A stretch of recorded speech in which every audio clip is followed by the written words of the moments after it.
de la résurrection al-Ba'th et de la sortie des gens de leur tombe al-Qubur, lorsque Israfil alayhi salatu wassalam aura soufflé dans la trompe as-Sour, un souffle par lequel se produira et aura lieu la résurrection. Nous avions vu ainsi la façon avec laquelle les gens sortiront de leur tombe. Et nous avions rappelé qu'ils sortiront de leur tombe en fonction de leurs actions. Chacun en fonction de ses efforts qu'il a accomplis dans la vie de ce bas monde ad-dunya. Chacun en fonction des actions qu'il faisait dans la vie d'ici-bas.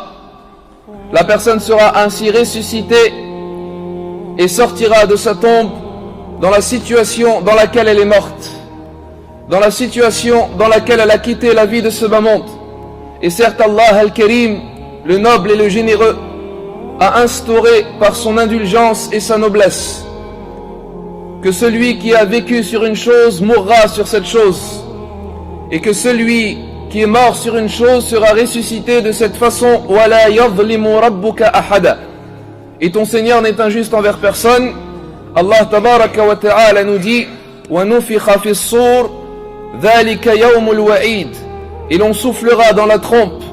Voilà le jour de la menace. وَجَاءَتْ كُلُّ نَفْسٍ مَعَهَا سَائِقٌ وَشَهِيدٌ.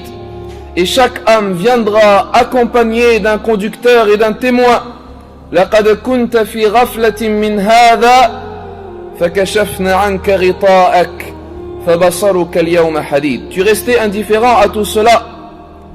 Tu étais insouciant à ce jour. Tu étais insouciant à ce moment.